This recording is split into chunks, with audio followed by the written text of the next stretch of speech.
देखिए, ये तो थोड़ा सा मंसूर होता है। मैं चाहता हूँ नारी शक्ति हमारे बीच में उपस्थित है।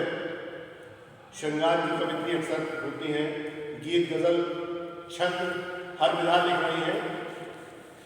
मुझे एक शब्द दिया, वो उसको उन्होंने, देखिए पुरानी कवित्री थी माया गोविंद जी, उन्होंने 2-4 पंक्तियों में क्या दिए कि उन्होंने वो करा। मैं उसी से आह्वान कर रहा हूँ प्रतिभा जी का, आए देखिए। कोई एक कवि पढ़ता है तब तक एक कोई ना कोई आ ही जाता है। बहुत बहुत स्वागत है। तो उन्होंने दिए शब्द की कैसी प्रयोग कैसा कैसा किया। उन्होंने कहा कि एक उनका पत्र उन्होंने लिखा किसी को और उसने पढ़ा नहीं, वाचा नहीं, वापस आ गया बैरम डाक से। तब उन्होंने माया गोविंद जी ने गीत की पंक्तियां लिखी थी कि डाकिए ने द्वार खटखटाया,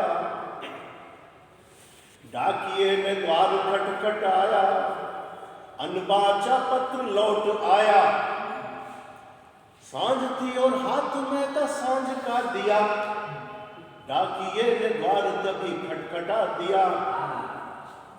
कि सांझ थी और हाथ में था सांझ का दिया, डाकिए ने द्वार तभी खटखटा दिया, और मेरा ही लिखा पत्र हाथ में दिया, डाकिया तो चल दिया बुझा दिया दिया, आज दिए ने दिया बुझाया, अनबाचा पत्र लौट।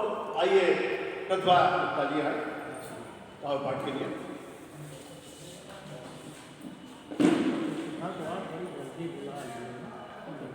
नहीं, एक नारी शक्ति के यहाँ उपस्थित होना आवश्यक है।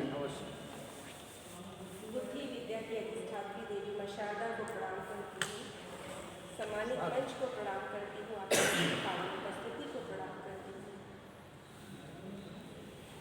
एक गीत पढ़ने की अनुमति चाहती हूँ। स्वागत जी। जो विष्णु पद और सार छंद, 2 छंदों के मेल से बना है। अच्छा, संयुक्त छंद जी, मुखड़ा विष्णु पद और अंत्य उसके सार छंद। मैं इसलिए बता देती हूँ, कभी कभी कुछ लोग हैं जो मात्राएं गिनते फिर कहते हैं इसमें कम है इसमें ज़्यादा है। भूमिका में सिर्फ इतना कहूँगी, एक विवाहित स्त्री जो अभी जल्दी ही उसका विवाह हुआ है, ससुराल की बात करती है, कहती है कि अधर मौन है लेकिन भीतर भीषण नाद भरा, अधर मौन है लेकिन भीतर भीषण नाद भरा, और मेरे अंतर मन में जैसे है अवसाद भरा। अधर मौन है लेकिन भीतर भीषण नाद भरा, और मेरे अंतर मन में जैसे है अवसाद भरा। और अंतरा पढ़ रही हूँ कि विषम समय की तेज धूप में खुद को स्याह किया है, विषम समय की तेज धूप में खुद को स्याह किया है, मगर जोड़कर पाई पाई मेरा प्यार किया है। और माता पिता ने खुद से ज्यादा मुझ पर ध्यान दिया है, और चैन अंगूठी गाड़ी घोड़ा सब सामान दिया है, पर पटका से सांस नमक का हर संवाद भरा। अधर मौन है लेकिन भीतर भीषण नाद भरा, अधर मौन है लेकिन भीतर भीषण नाद भरा। बहुत बहुत धन्यवाद। सर्दियाँ शुरू हो गई, कुछ कम तालियां आई, कोई बात नहीं। एक बार जोरदार तालियां हो जाए। बहुत धन्यवाद। और आगे की पंक्तियां निवेदित करती हूँ। वो युवती है, वो क्या कहती है कि कभी नहीं जाऊंगी मैं तो अब बाबुल के द्वारे, कभी नहीं जाऊंगी मैं तो अब बाबुल के द्वारे, चाहे सास सुनाए ताने या पति मुझको मारे, और लाखों रुपया भला कहाँ से लेकर के मैं आऊं, और मन करता है दिला सजाकर मैं उसमें जल जाऊं, और सब स्वस्थ मानस में मेरे है उन्माद भरा। अधर मौन है लेकिन भीतर भीषण नाद भरा, अधर मौन है लेकिन भीतर भीषण नाद भरा। और जब एक स्त्री एक युवती परेशान हो जाती है तो वो ईश्वर के आगे नतमस्तक होती है, और क्या प्रार्थना करती है, अंतिम पंक्तियों में बता रही हूँ कि आत्मशक्ति का सबल संचयन कर दो मुझ में भगवान, आत्मशक्ति का सबल संचयन कर दो मुझ में भगवान, और साहस कर जीवन जी पाऊँ, मिटा सकूँ हर उलझन, और जिसने किया प्रताड़ित मुझको उसको सजा दिलाऊं, जो दहेज के लोभी उनको नर्क द्वार पहुँचाऊँ, और पीड़ाओं का प्रतिफल मुझ में है अनुनाद भरा। अधर मौन है लेकिन भीतर भीषण नाद भरा, अधर मौन है लेकिन भीतर भीषण नाद भरा। बहुत धन्यवाद। और अनुमति करता हूँ,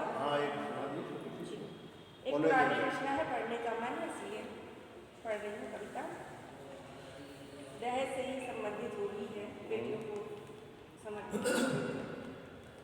कि मेरे सोने घर आंगन में गूंजी जब नन्ही किलकारी, मेरे सोने घर आंगन में गूंजी जब नन्ही किलकारी, हर्षित हुआ कतर मन मेरा खुशियाँ जैसे लौटी सारी।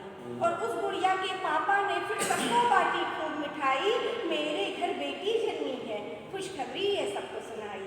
और गुड्डे गुड़िया खेल खिलौने देकर उसे हंसाते थे, खुद भी घोड़ा बनकर हम सब उसको खूब घुमाते थे।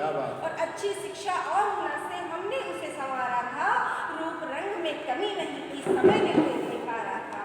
और जैसे जैसे बड़ी हुई वो, जैसे जैसे बड़ी हुई वो, ब्याह की चिंता हुई हमें, जैसे जैसे बड़ी हुई वो, ब्याह की चिंता हुई हमें।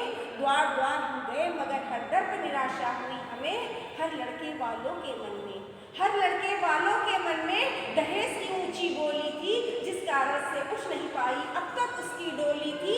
और आएगा कोई तो ऐसा, आएगा कोई तो ऐसा, जो उसे ब्याह ले जाएगा, मेरी बिटिया रानी के वो सारे सपने सजाएगा।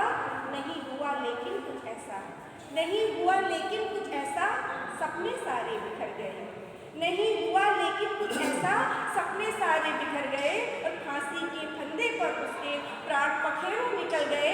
और घर भी सूना मन भी सूना, घर भी सूना मन भी सूना, बुझी बुझी सी रहती हूँ मैं, घर भी सूना मन भी सूना, बुझी बुझी सी रहती हूँ मैं। बेटी का अस्तित्व बचा लो, आप सभी से कहती हूँ, बेटी का बहुत बहुत धन्यवाद। जय हिंद, जय भारत। उद्बोधन कविता